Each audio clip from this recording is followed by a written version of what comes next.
नमस्कार, साहब संदेश में अनिल कौशिक न्यूज अपडेट 7 बजे कार्यक्रम भादरा आसपास में आप सभी दोस्तों का स्वागत है। दोस्तों, कार्यक्रम की शुरुआत हमेशा की तरह मुख्य खबर से करेंगे और आज भी दोस्तों हम बात करने वाले हैं भादरा क्षेत्र के आसपास की खबरों की ही हम बात करने वाले हैं। और दोस्तों बात करेंगे हम मानसून में जिस प्रकार से बरसात का आगमन शुरू हो चला है और ऐसे में जो सीवरेज की सड़कें बनी है वो सड़कें टूटने लगी है। दोस्तों इस पर विस्तार से हम बात करेंगे। अन्य खबरों की ओर रुख करते हैं। दोस्तों आज तारानगर हमारा पड़ोसी कस्बा, आज उदयपुर की घटना को लेकर दोस्तों पूरा तारानगर कस्बा बंद रहा और इसको लेकर हमने अलग से एक वीडियो भी डाला है, वो आप देख सकते हैं साफ संदेश भारत चैनल पर।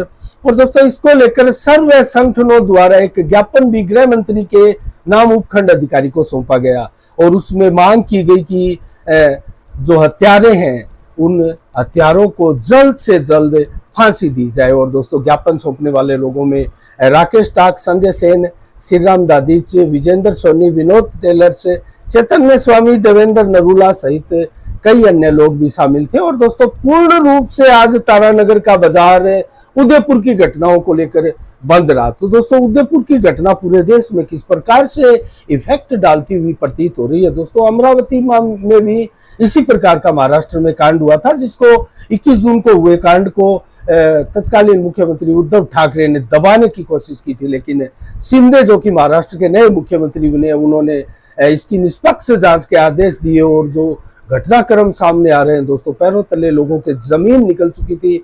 उसी प्रकार से जिस प्रकार से उदयपुर में कन्हैयालाल की हत्या की गई थी, उसमें रमेश साल्वे की जो हत्या की गई दोस्तों, उसके पीछे मोटरसाइकिल दौड़ाकर हमलावरों ने चाकू घोंपकर उसकी हत्या की थी। और उसकी पहले भी रेकी की थी, 2-3 बार पहले भी मारने का प्रयास किया था, विफल रहे।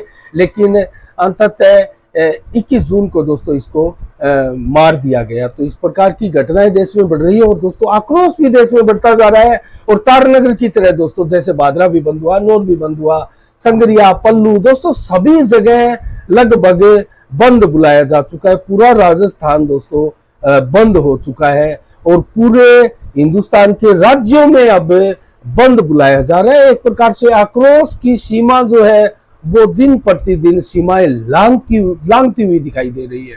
तो क्या ऐसे में कोई नए कानून की आवश्यकता है और क्या केंद्र सरकार इसको लेकर सतर्क है, कोई नया कानून बना रही है? किसी प्रकार से जांच एजेंसियां हैं वो किस एंगल से इस कार्यक्रम को और जो ये घटना हुए हैं उसको देख रहा है? और दोस्तों क्या अब तक एहतियातन कदम उठाए गए? मैं दोस्तों आपको बताऊं तो जांच एजेंसियों ने 1500 ऐसे व्हाट्सएप ग्रुप को चिन्हित किया है जो कि कट्टरता फैला रहे हैं और इस प्रकार के सांप्रदायिक दंगे करवाने के लिए उत्तरदायित्व है। तो क्या उन व्हाट्सएप ग्रुप को और उनके संचालकों पर, एडमिन जो उनके होते हैं, उन पर कार्रवाई होगी? और इसके अलावा दोस्तों केंद्र सरकार ने भी 5 ऐसे संगठनों को चिन्हित किया है जो संगठन पूरे देश में कट्टरता फैला रहे हैं और ऐसे कट्टर लोगों को, जिहादी लोगों को फंड मुहैया कराए जा रहे हैं। तो ऐसे लोगों पर अब जल्द से जल्द लोगों की मांग है कि कानून बनना चाहिए दोस्तों, क्योंकि कानून भी बनना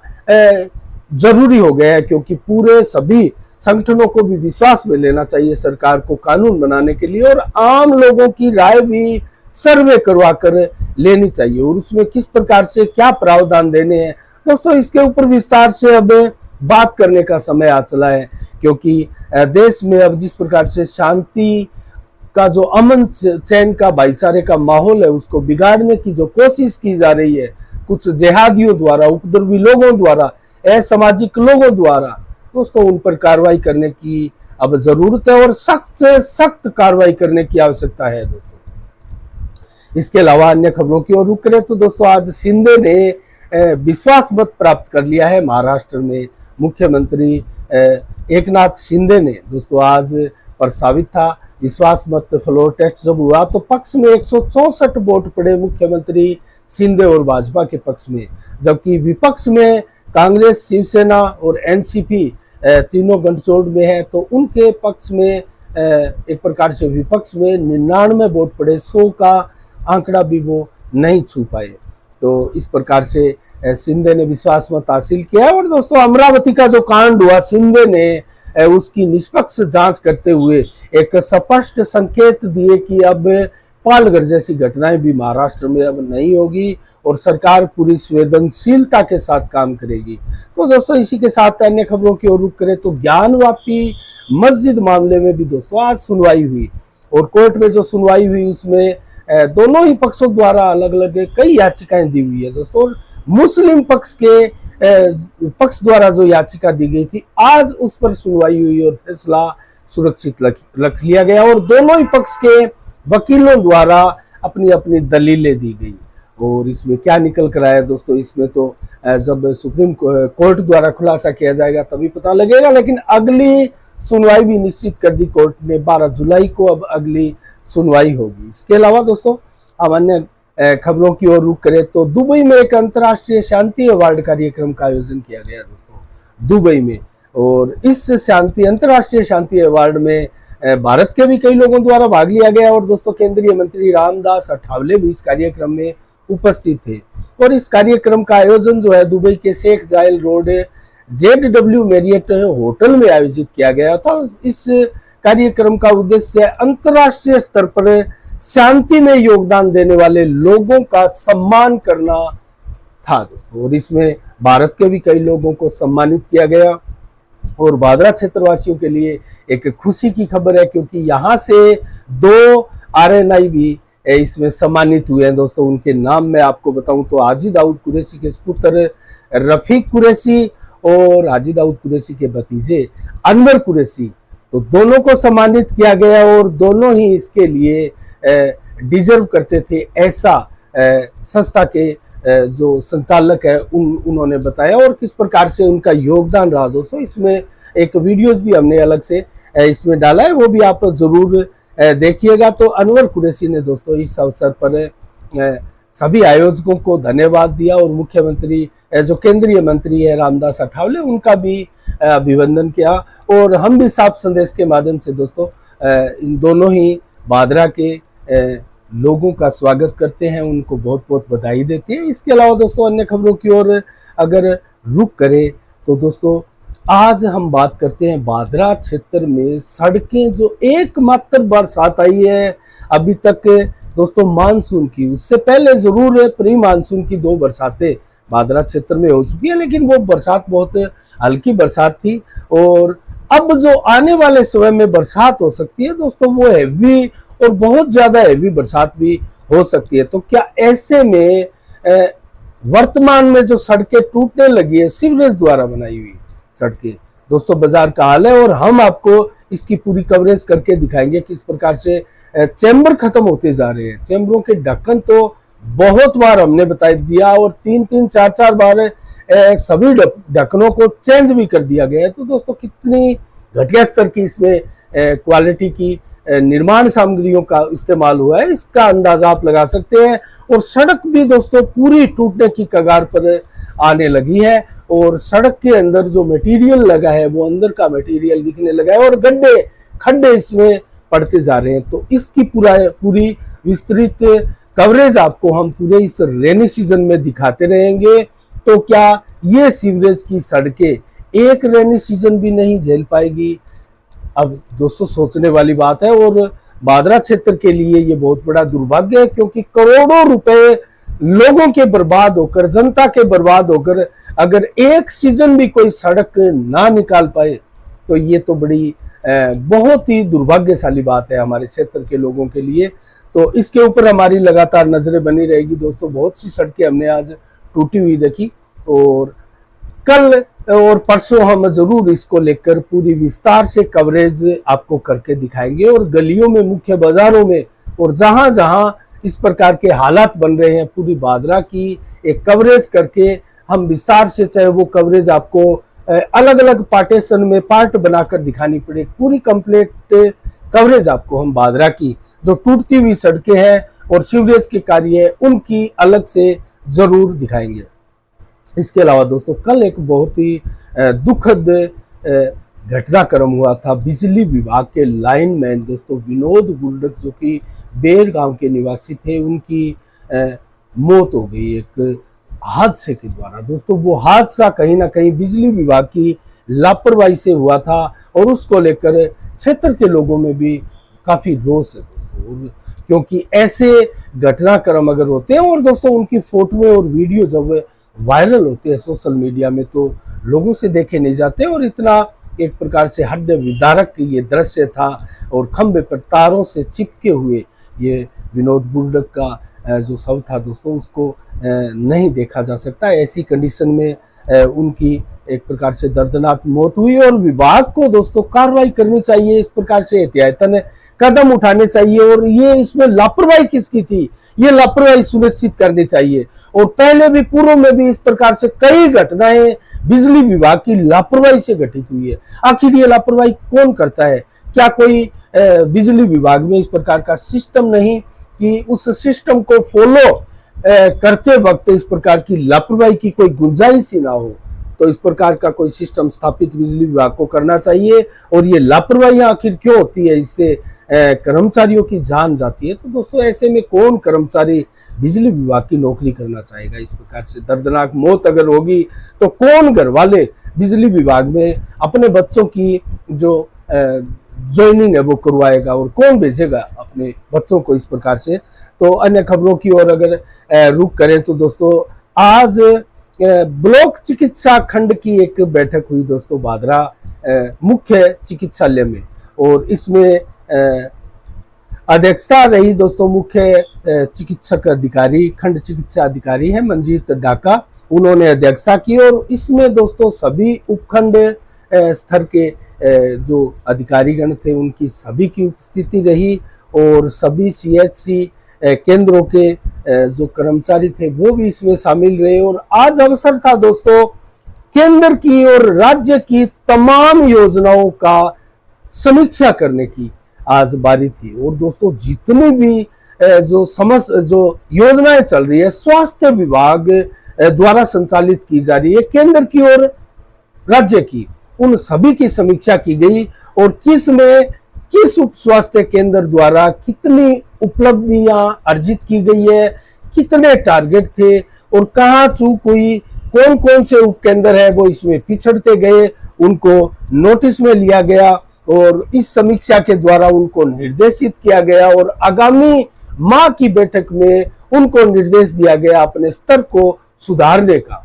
तो दोस्तों इस प्रकार की मीटिंग, ये हर माह इस मीटिंग का आयोजन किया जाता है। और जब से दोस्तों मैं एक चीज कहना चाहूंगा, मंजीत डाका ने यहाँ खंड मुख्य चिकित्सक अधिकारी का पद संभाला है, इस प्रकार की गतिविधियां अस्पताल में स्वास्थ्य केंद्र में जो है वो दिखाई देने लगी है। और इस प्रकार की मीटिंग है, इस प्रकार की सतर्कता, समीक्षाएं और टीकाकरण और दोस्तों किन किन योजनाओं की समीक्षा आदि होती है। दोस्तों प्रसव योजना है, कोई टीकाकरण है, कोई परिवार कल्याण के कार्यक्रम की योजना है, कोई मौसमी बीमारियां अधिकाधिक होती है, उनकी भी समीक्षाएं की गई। और दोस्तों जो निःशुल्क केंद्र द्वारा और राज्य सरकार द्वारा योजनाएं हैं उनकी भी समीक्षा की गई। और NTCP आदि अनेक योजनाओं की समीक्षा आज की गई और पाया गया कि कुछ उप स्वास्थ्य केंद्र है वो पिछड़े हुए हैं, तो उनको निर्देशित किया गया है डॉक्टर मंजीत डाका द्वारा। और आगामी बैठक में हमारी भी नजरें रहेगी दोस्तों, देखते हैं किस प्रकार की परफॉर्मेंस लेकर आते हैं उप स्वास्थ्य केंद्र अगले माह। तो इसको लेकर भी हम समाचार आपको बराबर दिखाते रहेंगे। इसके अलावा दोस्तों आज क्या विशेष दिवस है 4 जुलाई को, तो इसकी शुरुआत करते हैं। 2001 में आज के दिन भारत ने दोस्तों पाकिस्तान के कैदियों को, जो नागरिक भूले भटके या जानबूझकर जो सीमा पार करके आते हैं उनको गिरफ्तार कर लिया जाता है, उन सभी की रिहाई हुई थी 2001 में आज के दिन 4 जुलाई को। और इसके अलावा भूतपूर्व प्रधानमंत्री जो कि कार्यवाहक प्रधानमंत्री थे गुलजारी लाल नंदा, उनका दोस्तों आज के दिन जन्म था 1898 में। इसके अलावा अभिनेता अशोक कुमार का भी जन्म दोस्तों 1962 में आज के दिन हुआ था। और इतिहास के प्रकांड विद्वान दोस्तों स्वामी विवेकानंद जी का भी आज के दिन निधन हुआ था। उनकी पुण्यतिथि देश भर में और विदेश में धूमधाम से मनाई जाती है। उनको दोस्तों पुष्पांजलि अर्पित करके भादरा क्षेत्र में भी दोस्तों विवेकानंद स्वास्थ्य सेवा समिति है, यहाँ उनके सभी कार्यक्रम आयोजित किए जाते हैं। और स्वामी विवेकानंद जी के बारे में दोस्तों विश्व विख्यात है कि वो किस प्रकार से उन्होंने युवाओं को एक नई दिशा दी। और 1902 में दोस्तों उनका निधन हुआ था। और इसके अलावा दोस्तों अमेरिकी स्वतंत्रता दिवस भी आज ही के दिन मनाया जाता है। और ये 245वां अमेरिका का स्वतंत्रता दिवस था, अर्थात उनकी वार्षिक वर्षगांठ थी, जो कि 4 जुलाई 1776 को अमेरिका ब्रिटेन के चुगल से आजाद हुआ था। दोस्तों ब्रिटेन का आधिपत्य था और ब्रिटेन से स्वतंत्र हुआ अमेरिका लगातार अनवरत अपनी वर्षगांठ 4 जुलाई को मनाता आ रहा है। तो इसी के साथ ही दोस्तों अब हम मंडियों के भाव और मौसम के मिजाज के बारे में बताएंगे आपको। आज के लिए खबरों में इतना ही। और राउतसर से शुरुआत करते हैं दोस्तों। चना 4445 रुपये प्रति कुंटल के भाव रहे आज। जौ के भाव 2726, ग्वार के भाव 4970 और तिल के भाव 10,500 रहे दोस्तों रावतसर में। गेहूं के भाव 2050 रहे और अरंडी के भाव 6821 रुपये प्रति कुंटल रहे। जबकि सरसा मंडी में नरमा आज 10,300 रुपये की बोली अधिकतम रही। सरसों की बोली रही 6200 रुपये, ग्वार की बोली रही 4825 रुपये और मूंग 5475 रुपये प्रति कुंटल रहे। जबकि गेहूं के भाव 1990 रुपये प्रति कुंटल रहे दोस्तों। और सरसों के भाव नोहर मंडी में आज 6300 रुपये रहे। ग्वार रहा 5045 और गेहूं के भाव 2050, जौ के भाव 2516, अरंडी के भाव 7201। जबकि तारामीरा के भाव नोहर मंडी में रहे 5215 रुपये प्रति कुंटल।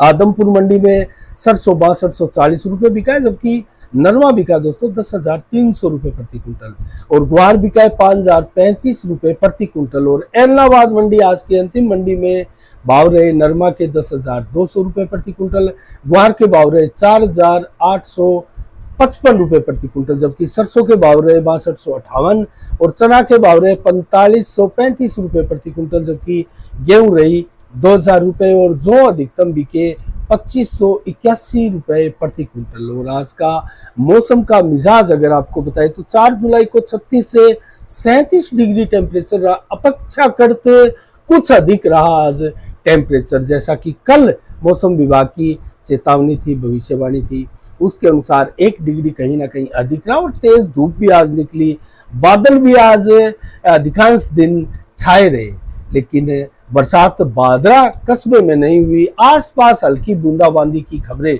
हमारे पास जरूर है। 7 से 14 किलोमीटर की रफ्तार से हवाएं चली। और इसी के साथ दोस्तों 5 जुलाई को कल कैसा रहने वाला है मौसम, 32 से 35 डिग्री टेम्परेचर दिन में रहेगा, जबकि 36 से 38 डिग्री टेम्परेचर रहेगा। कल आज की बनिस्बत 1 डिग्री फिर ज्यादा रहेगा तापमान। और पूरा दिन और रात्रि को भी 100% बादल आसमान में छाए रहेंगे और काले मेघ गर्जना के साथ आपको सुनाई भी दे सकते हैं। और दिन में 3 से 4 बार रात्रि तक बरसात अलग अलग समय में दिन भर हो सकती है। कल इसकी चेतावनी मौसम विभाग द्वारा दी गई है। हेवी बरसात जरूर कल नहीं होगी, लेकिन बरसात अलग अलग समय में कल 3 से 4 बार भी हमारे क्षेत्र में हो सकती है। तो 7 से 18 किलोमीटर की रफ्तार से हवाएं चलेगी दोस्तों। और रात्रि को भी 0.2 mm बरसात की चेतावनी दी गई है। लेकिन दिन में जो बरसात है वो दोस्तों 2.1 mm बरसात और दोपहर को 2.7 mm बरसात, देर शाम को 1.2 mm बरसात कल दिन भर में हो सकती है। तो ये रहे दोस्तों आज के शाम के 7 बजे के कार्यक्रम के सभी समाचार, मंडियों के भाव, मौसम का मिजाज और समीक्षा। दोस्तों आपको कैसी लगी कमेंट बॉक्स में हमें ज़रूर कमेंट करके बताइएगा। और कल ठीक शाम 7 बजे फिर आपके सामने हाजिर होंगे नई खबरों के साथ, नई समीक्षा के साथ। तब तक के लिए दोस्तों आप अपना बहुत बहुत ख्याल रखिएगा। मुझे दीजिएगा इजाज़त। साफ संदेश से मैं अनिल कौशिक। नमस्कार, जय भारत, जय जय राजस्थान।